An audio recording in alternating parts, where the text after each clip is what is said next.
Welcome to Overgo World, making your life better through tech, vacations and other great things. Remember to subscribe so that you don't miss out on our latest videos. You're here with Jay. We're looking at the BOOX Go Color 7. In this video, we're going to look at how it deals with PDFs. This is where the BOOX products normally shine in terms of PDFs, because you do not get that same e-reader experience with PDFs on things like the Kindle or some of the other products, because of the versatility that books have when it comes to PDF reading. Question is though, does that hold up with this new colour product that is just being launched or not? So we'll take a look at that now in this video, but just bear in mind, we are just looking at PDFs in this video with the Go Color 7. If you're interested to see how the Go Color 7 fares when you're reading magazine articles by using an app such as Readability, or you want to see how it works in terms of using the Kindle app to read books on the Go Color 7, or you're interested generally what my overall thoughts are with the product in terms of the specs, etc., check out our other videos which have been dedicated to those topics. So let's dive in to see how this copes with PDFs. So we've got the Go Color 7 here. I've uploaded a PDF document on this. The easiest way to upload documents onto the books is by using something like Google Drive. You can download Google Drive from the Play Store onto this directly, and you can upload your documents and then just open them up. I've got this open in Adobe Reader. Again, you can download that from the Play Store. So once you've got the document open here, you can see, and I've chosen this particular document because it's got fractions in there, formulae, it's got diagram, and it's got some text. So you can see those different aspects. So when I sort of scroll through this, you can see that it is relatively clean in terms of the display there. If I try to let me just scroll up and down a bit just to give you a bit of a feel for that. So there you can sort of see the speed. And if I get it onto this page with this diagram, and we'll use that as a bit of a reference page for comparison purposes. So just looking at the options, so let me just drag down. We have the e-ink center where you can choose different speeds.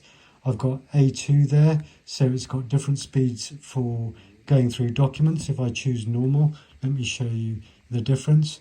So scrolling there, you get that sort of flash, which is quite distracting as it refreshes. So that's going to clean up some of the background ghosting, but because this is a sort of mainly pure black and white document, although this is meant to be blue, and as you can see, it's quite faded out where that reference to figure 2 is. Let me just change this to a different e-ink refresh rate. So if we go with speed and I click on here and I'm scrolling, you can see some of the ghosting here. So some of the text, I don't know if it's clear on the video, but you can see some of that text coming through in the background there. So if I'm scrolling up and down, it is quick, but it does have some slight ghosting. It isn't too bad just on this text because there isn't much color in here. There aren't any graphics. With that, as you'll see from the other videos, this does really then spoil the readability, but if it is pure black and white like this, it doesn't seem too bad. If I then go into one of the other refresh modes, so we did have it on A2 before, let's go with Regal. This is meant to be the best mode to reduce ghosting, but as you can see, you get that flash, which is quite distracting there, and I wouldn't really recommend that. So let's switch back to our previous setting on this. So I'm just going to do that. Go into the e-ink center, click on say A2, and if we go down and we go back to our reference page, which was the one with the square and the calculations there. So this, you may say, okay, well I can read that. If you can't, you can sort of zoom in, but then obviously it doesn't refresh. What you can see on the zoom in is this sort of bluey colour, although it doesn't look very blue, it looks more greyish. the key thing is it doesn't reformat the page. One of the advantages though of the BOOX product is that you can have, it's got a gyro in, so you can set auto rotate. So if you do want it slightly bigger, what you can do, and I'm just going to flip this around so it works, is have it so it's in landscape mode. So you've got some bigger text size there compared to before. So there you can sort of see that's probably more readable. If I was going to be reading this, I'd probably have it in that sort of landscape mode. Now, what you can do is you can open this product up in the Neo Reader product, which application which is built into BOOX, which allows you to read PDFs and reflow them. But when you have documents such as this, which have diagrams or formulae, it actually causes some issues, and I'll show you that in a moment.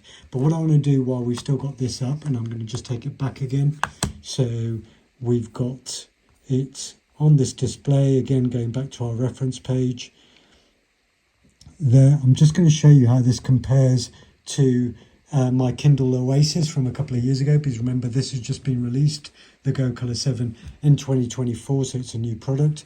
If I compare that to my Kindle, which is a couple of years old, so this is the Oasis Kindle product, you can get PDFs on there, so the PDF is on there.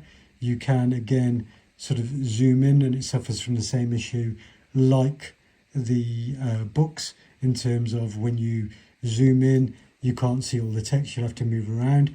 It's got that sort of flashing which is more distracting on here, so that's quite a poor experience on the Kindle. But the Kindle does allow you to view PDFs as well. The one thing the Kindle doesn't have is the gyro, so if I turn this and I turn it into landscape, it will still keep the position locked. So this is where the BOOX would win from that perspective. However, one of the things that is quite key when you're using e-readers is to minimize eye strain. You don't want to have a high front light on. So on this, if I turn this back up to what is more sort of reasonable in terms of reading, we'll have to go back if I'm trying to get it up to this sort of Kindle type quality, probably around about almost full on the, if I dim this maybe a couple of dots back and increase the warmth, I'm just trying to get it quite close to the Kindle on the right. I'm going to probably have to have those settings. So if I just show you again, the front light is almost on maximum, the warm light is more than 3/4 to get it to the Kindle. Now if we have a look at the Kindle, and if I just drop down the light on that, you can see that the brightness is completely off, the warmth is completely off, there is no light on whatsoever.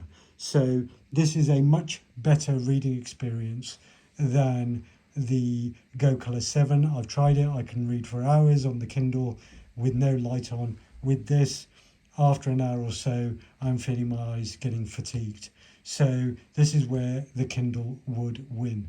The other thing I'm going to show you, so because the BOOX products I still do rate for PDFs, but you need to go with a black and white one. So if we just swap out the Kindle, and I'm going to show you a much larger BOOX device that I've got, which is pure black and white, which is a Tab X device. And I love this device. It is heavy though, but when I'm reading documents, you've got the full page on there. You can look through the pages. You don't even have to bother about zooming, and you can deal with that. It's again got the settings so that when you go into e-ink, if I click on fast, for example, on there, which is normally where I've got it, and I go back into the documents, there I am scrolling. You're still getting some ghosting here, but this is, if you can have a look here, 0 front light, 0 warm light. And if I bring back into the frame and I take away the Go Color 7, that's the Kindle. You can see with the black and white BOOX device, it is very sharp, and I would say probably better than the Kindle there. But compared to the Go Color 7, you're going to have that very high lighting effect on there. The other thing where the books are great are if you actually use these to reflow the text, but only if you don't have these types of sort of graphics in there. If you've got graphics and things in there, then you're going to want to just stick with this sort of PDF display as you've got them, and I'll show you what I mean by that. So I'm just going to take this one back out of the frame, and what I'm going to do is reload this using the Neo e-reader product on the Go Color 7. So what I've done is I've opened up the same PDF document in the Neo Reader application on the books. Now when I'm scrolling through, if you look at this, it feels a little bit more clunky in terms of it's not as fluid as it was when I was opening this up and looking at it in Adobe Acrobat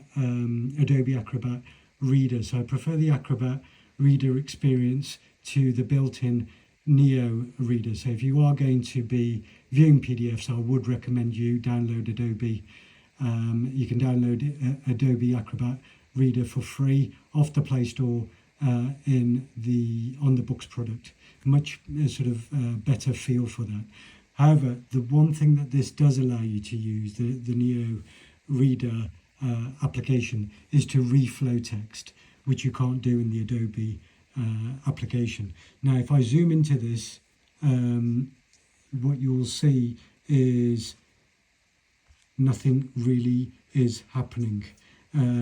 It's just sort of turning pages.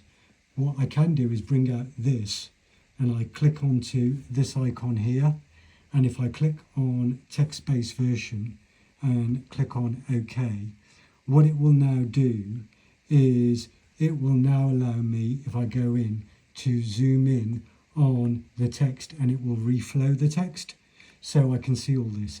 But this is only good if you are using it with a pure text-based document. There are some downsides with this, and that is you start losing some of the details. So if I bring in the other books product, the black and white e-reader, you can see here that when you're looking at the text here, it says, and if I close this item up, you can see here where we are looking at the figures that it's messed this up in terms of the fractions. So instead of showing it as 2 over 1000, it's showing it as 21,000. The square has gone completely. It's got the X and the X. It's got the figure 1, but the graphic has gone all together. And also some of the spacing can come astray as well. So if you have a look lower down here, this is meant to be dx squared, and it's showing it as dx2. So if you've got formulae, this is not something you want to be doing it, but if it's pure text, you may want to use it. You just need to also be aware, like here, the spacing, it can lose spacing between words as well. So that's something to just keep in mind with this. But the only advantage is it does allow you to increase the text size of PDF documents, which would be useful if it is just a pure text-based document. However, as you can see, having a black and white books product is probably the way to go. I love this product for reading PDFs because I'm getting that sort of A4 type display. I can look at the pages, go through them just like I would with a paper-based document. It's great to sort of use it that way, and there's no eye strain. Hope you found that useful. There is one final thing that I will quickly show you in case you're wondering. Well, Kindle does have a convert feature, and it does have a convert feature on Kindle. You can send a PDF, convert it so that you can then also increase the size on the Kindle documents, something similar to what I've just shown you, but it suffers exactly the same types of issues. So as you can see here again, we've got figure 1, we've got XX, we've lost the diagram, we've lost the fractions, and also you have the text sort of running into each other a lot more. So as you can kind of see, it gets a bit messy. Therefore, if you want to be using a product for PDFs, the winner really is using a large form BOOX e-reader, which is black and white rather than colour, and having that larger size means that you don't have to mess around with zooming. You can just read it like you would read any other document. Obviously you don't have colour, but I'd give up the colour option, because as you can see even from this, where there was some colour in some of the figure references, you know, it isn't a deal breaker, and this is much more usable in terms of the black and white e-reader compared to a colour one. So I hope you found this useful. We hope you enjoyed watching this, so please feel free to hit the like button and remember to subscribe for great upcoming videos. Thank you and see you next time.